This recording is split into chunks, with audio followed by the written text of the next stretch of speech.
അസ്സലാമലൈക്കും എവരിവൺ. ഈദ് മുബാരക്. അപ്പോൾ ഇന്ന് പെരുന്നാളായിട്ട് ഞാൻ കുറച്ച് ബിരിയാണി ഉണ്ടാക്കാമെന്ന് വിചാരിച്ചു. അപ്പോൾ പിന്നെ എന്തായാലും അതൊരു വ്ലോഗാക്കിയേക്കാൻ നോക്കും. അപ്പോൾ ഇനി കൂടുതൽ പറഞ്ഞ് ബോറടിക്കാതെ നമുക്ക് നേരെ ബിരിയാണി ഉണ്ടാക്കുന്നതിലേക്ക് പോകാം. അതിന് പിന്നെ ഞാനൊരു മുടിയൊക്കെ ഒന്ന് ഒതുക്കി കെട്ടി വെച്ചിട്ട് നമുക്ക് ബിരിയാണി ഉണ്ടാക്കാൻ സ്റ്റാർട്ട് ചെയ്യാം. അപ്പോൾ let's go to the video guys. അപ്പോൾ നമ്മൾ ഇത് അടുക്കുള്ള വെള്ളം വെച്ചിട്ടുണ്ട് കേട്ടോ ഗൈസ്. നമ്മുടെ അരിക്ക് വെച്ച വെള്ളം തിളച്ചിട്ടുണ്ട്. നമുക്കിനി ഇതിലേക്ക് അരിയിടാം. കഴുകി വാരി വെച്ച അരിയില്ല കേട്ടോ.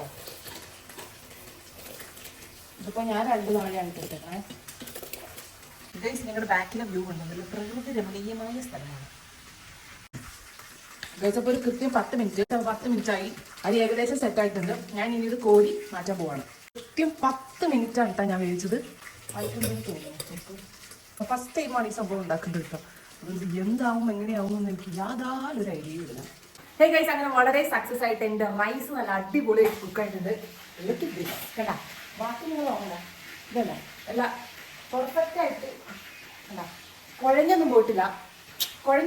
നല്ല പെർഫെക്റ്റ് ആയിട്ട് കുക്കായിട്ടുണ്ട് ഗൈസ്. അപ്പോൾ റൈസ് റെഡി ആയിട്ടുണ്ട്. അപ്പോൾ ഇനി നമ്മൾ നെക്സ്റ്റ് ചെയ്യാൻ പോകുന്നത് ചിക്കൻ്റെ പരിപാടിയിലേക്കാണ്. അപ്പോൾ ഓൾറെഡി ഞാൻ എല്ലാം സെറ്റ് ചെയ്ത് വെച്ചിട്ടുണ്ടായിരുന്നു. ചിക്കൻ വറുത്ത് വെച്ചിട്ടുണ്ടായിരുന്നു. അപ്പോൾ അത് മാറിനേറ്റ് ചെയ്യുന്നത് എങ്ങനെയാണ് ഞാൻ ഈ സൈഡിൽ എവിടെയെങ്കിലും മാറിനേറ്റ് ചെയ്തതിൻ്റെ ഇൻഗ്രീഡിയൻസ് ഞാൻ ഇവിടെ കൊടുത്തേക്കാം.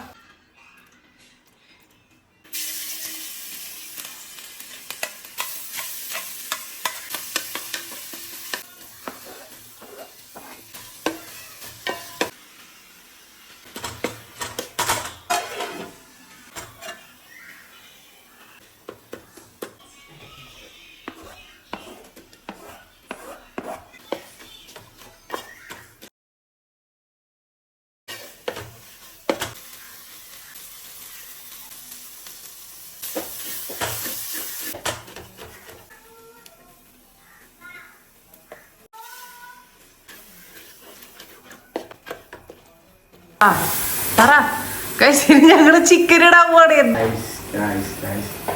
ഞാളിക്കോളാം. നമ്മള് ചിക്കൻ അങ്ങനെയല്ല തിരിച്ച്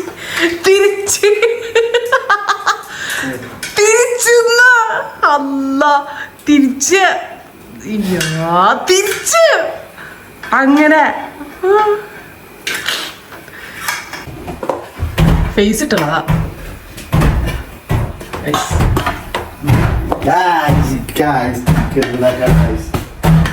ചിക്കൻ ദം ബിരിയാണി. ചിക്കൻ ഏതാണ്? മലബാറാണോ കോഴിക്കോടാണോ? ആവോ, ഇതിപ്പോ എന്റെ സ്റ്റേറ്റാ. മലബാരം കോഴിക്കോടൊന്നല്ല. നമ്മുടെ ചിക്കൻ ജസ്റ്റ് ഒന്ന് സെറ്റ് ആവാൻ വേണ്ടി. നമ്മുടെ ഗ്രേവി ഇച്ചിരി കുറഞ്ഞു പോയോ എനിക്ക് ഡൗട്ടുണ്ട്. അല്ലെങ്കിൽ എൻ്റെ ഗ്രേവി കൂടിപ്പോകും, അല്ലെങ്കിൽ എൻ്റെ ഗ്രേവി കുറഞ്ഞു, എന്തെങ്കിലും ആവശ്യം ഉണ്ടാവും. മൂടി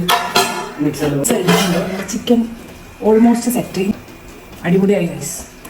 ഡൺ ഗൈസ്. അപ്പോൾ നമ്മൾ നെക്സ്റ്റ് ബിരിയാണി ദം ഇടാൻ പോവുകയാണ്. കാണിച്ചു തരാം. പതിയെ റൈസ് ഇങ്ങനെ ചിഞ്ചി ആക്കിയിടാം.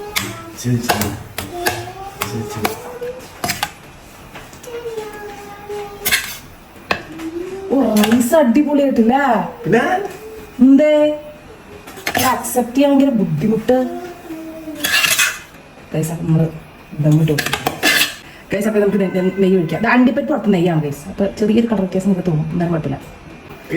ഇത് എന്തിനാണെന്ന് എനിക്കറിയില്ല ഗൈസ്. ചുമ്മാ അങ്ങോട്ട് ഇടാം നല്ല രസത്തിന്. നെക്സ്റ്റ് ലെയർ അണ്ടിപ്പരിപ്പ്.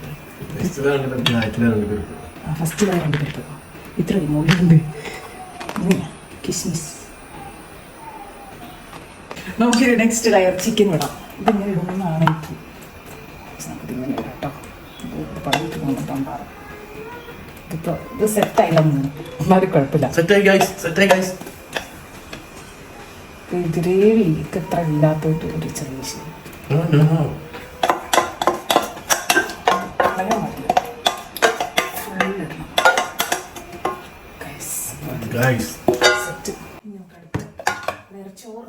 എനിക്ക് തോന്നുന്നില്ല ഗൈസ്. ഇത് പാത്രം ഞങ്ങൾക്ക് ഇല്ലാത്തതുകൊണ്ട് ഞങ്ങള് ഇത് തന്നെ അഡ്ജസ്റ്റ് ചെയ്യണം.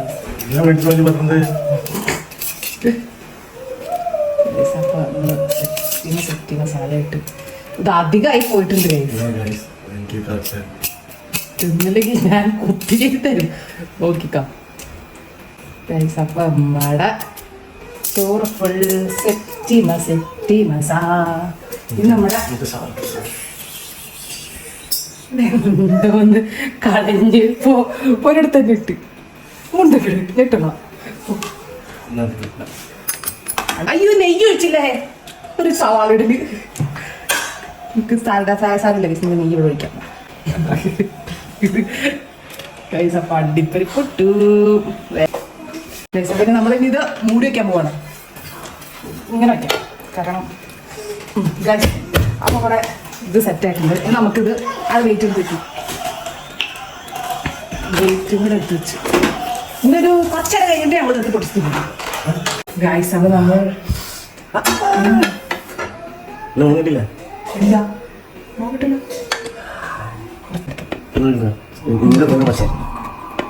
ഗൈസ് അപ്പം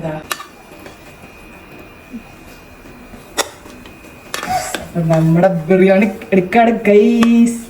ആടാ നോക്ക് സെറ്റല്ലേ ഗൈസ്, അടിപൊളി അടിപൊളി പൊളിയായി ഗൈസ്, അടിപൊളിയായി ഗൈസ്, അടിപൊളിയായി. റൈസൊക്കെ നല്ല കറക്റ്റ് പാകത്തിന് കുക്കായിട്ടുണ്ട്.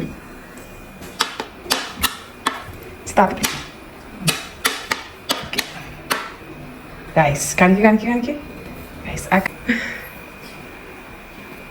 കഴിക്കും. The moment of truth.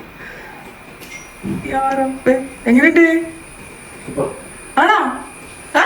വിന്തല്ല നല്ലതാണോ? ഗുഡ് അടിപൊളി.